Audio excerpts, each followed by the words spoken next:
My parents spent years telling me I had imagined things they said. Last year, I played them a recording of one of those things.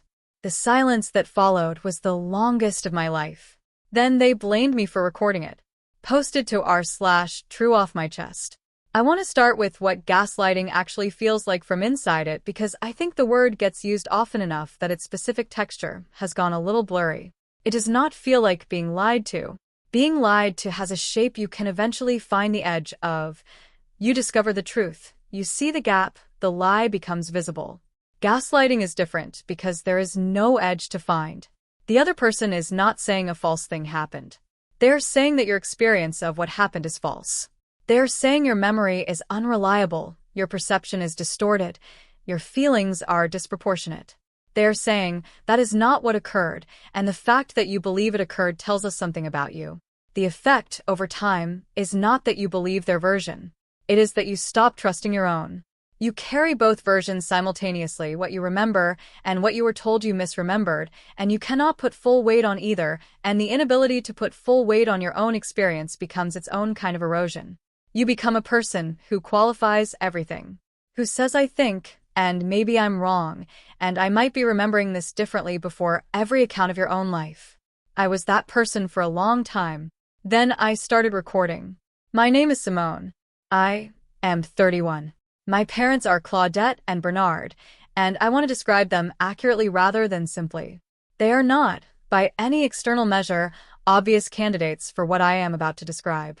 They are socially warm, professionally respected, people who present to the world as loving and engaged parents. They attend things. They call. They say the right things in front of the right people. My extended family loves them. My childhood friends' parents thought they were wonderful. None of this is false. They are capable of warmth, capable of generosity, capable of genuine love. What they are also capable of, in private, in the specific register of a conversation where they have said something they do not want to have said, is a complete and confident revision of events. Not a softening, not a contextualization. A flat, calm, certain denial. I never said that. That is not what happened. You are remembering it wrong. You have always done this, you take things out of context, you catastrophize. I have been hearing these sentences in various configurations since I was about 12 years old. I want to give you 3 specific instances because I think 3 is what it takes to distinguish a pattern from a single misunderstanding. At 15, my mother, in an argument about my grades, an argument that I had not initiated that was brought to me, said something that I will not reproduce exactly because even now, 16 years later, it is the kind of sentence that does not need repeating. The substance, that I had disappointed her in a way that she had not expected from a child of hers, and that the disappointment made her wonder whether she had made different choices. I remembered that sentence. I remembered it precisely, the way you remember things that land in a specific way. 2 weeks later, I brought it up.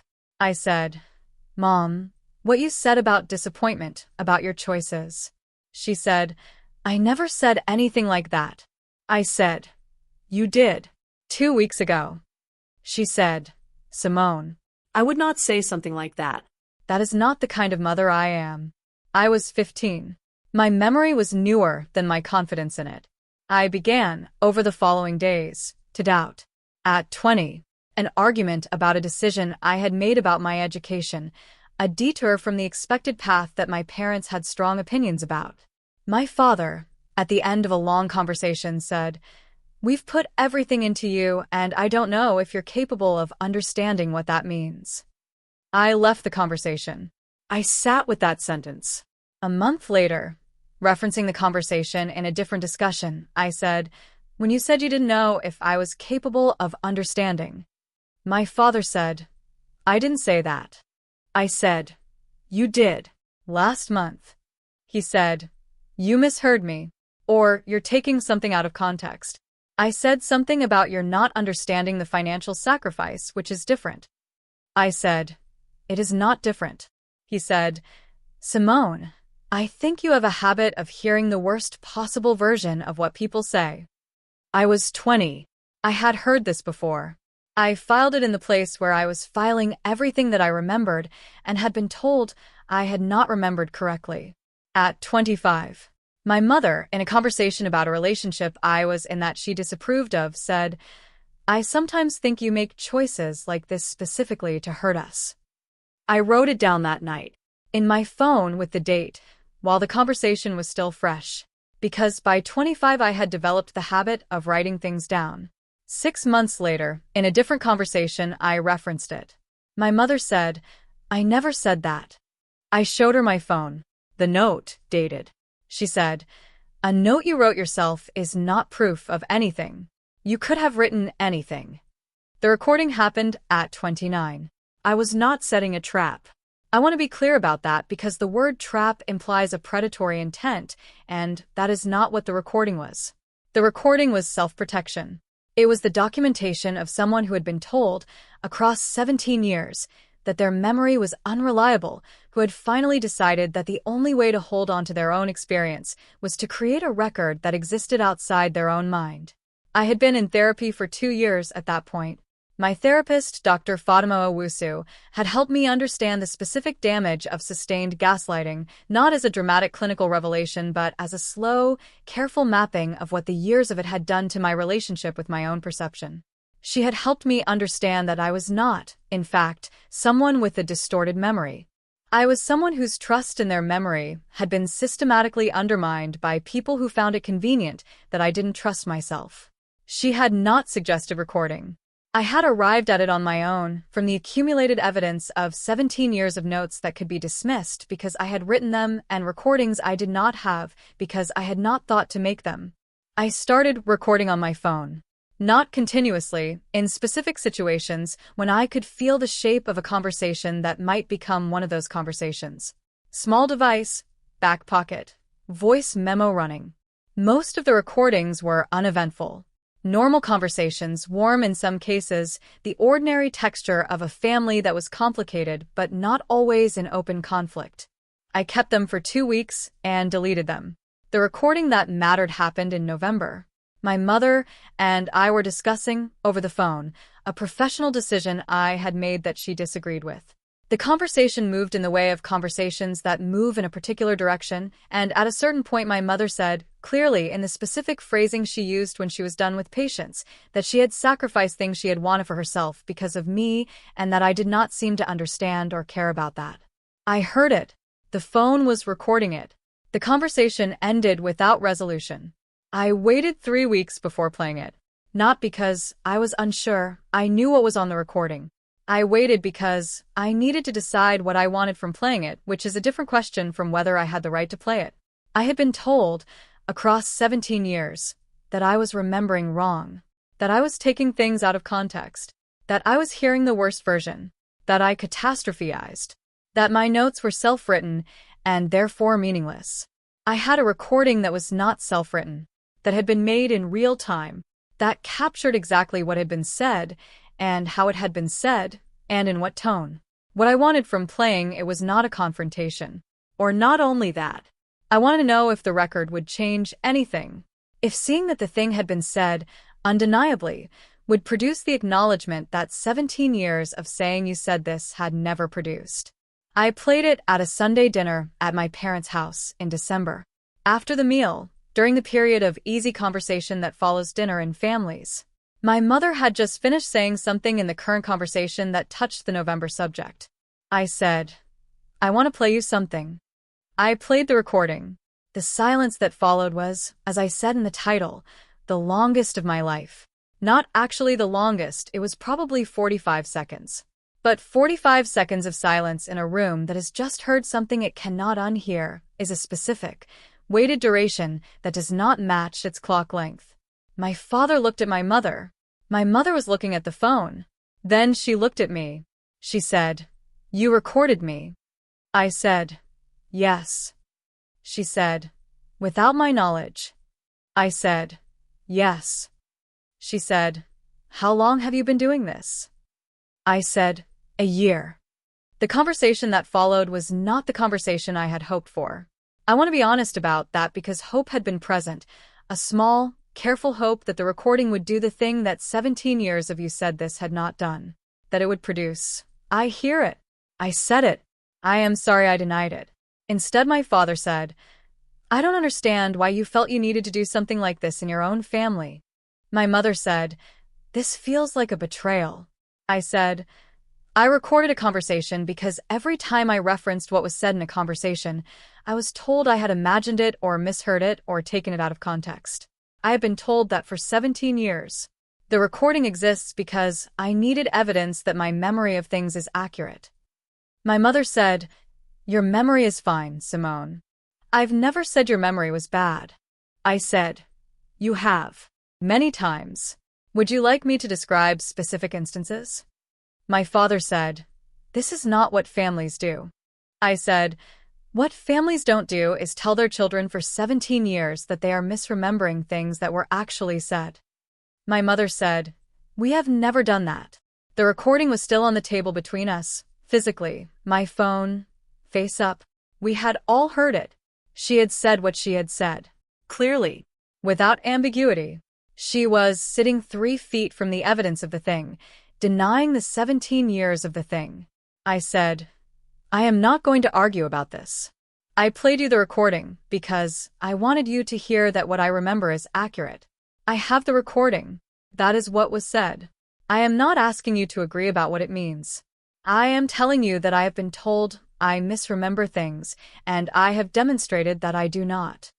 My father said, "I don't understand why you'd do this rather than just talk to us."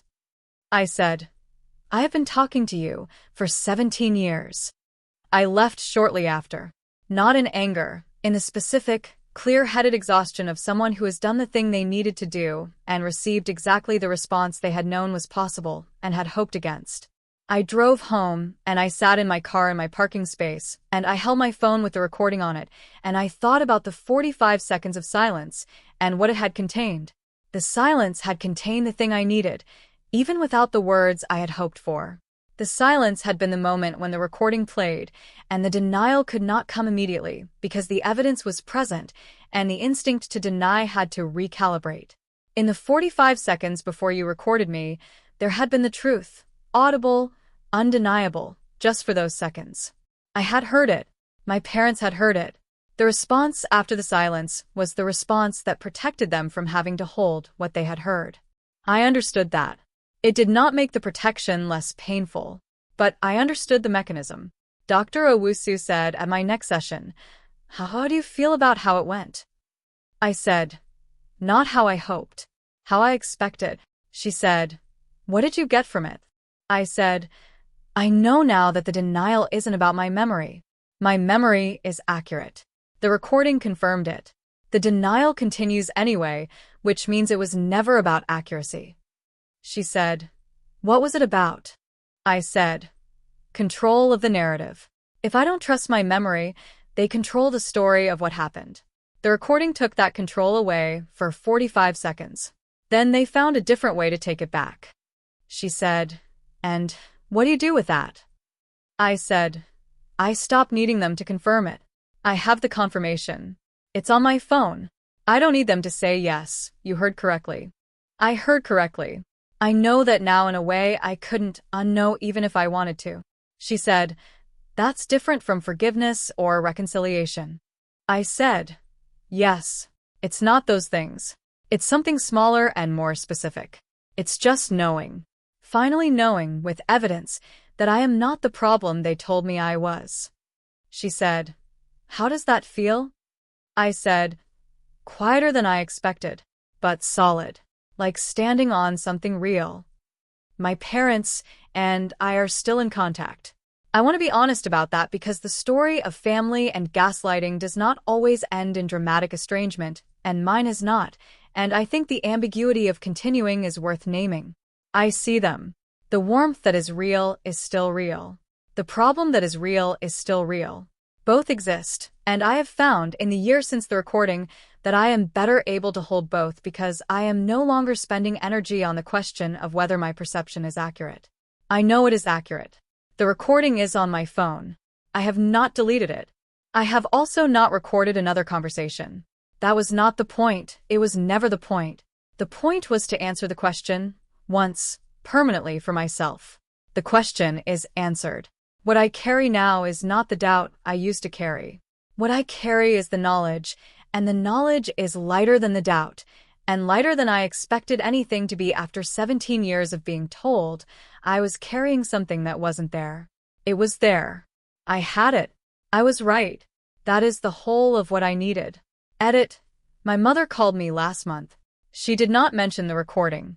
She called to tell me about something in her life, a normal thing, the kind of call we have. At the end, she said, "I know things have been complicated between us lately." I said, "Yes." She said, "I don't want to lose you." I said, "I'm not going anywhere." She said, "Good." We got off the phone. I sat with what she had said. She didn't apologize. She didn't acknowledge the specific thing. But she said, "I don't want to lose you," which was the most direct statement of value I had received from her in years, and I am choosing to hold it for what it was rather than for what it wasn't. Edit 2. I talked to my brother last week. He is 3 years younger, and we have grown closer since the recording, which he knows about because I told him. He said, "I have my own list of things I was told I misremembered." I said, "I know." He said, "Do you think it's possible they don't know they do it?" I sat with that for a long time. I said, "I think it's possible they don't know it's a pattern. I think they know it in the moment. I think in the moment they know." He said, "Yeah." We were quiet together on the phone for a while. That quiet felt like being known by someone who shares the same ground. That mattered more than I can say.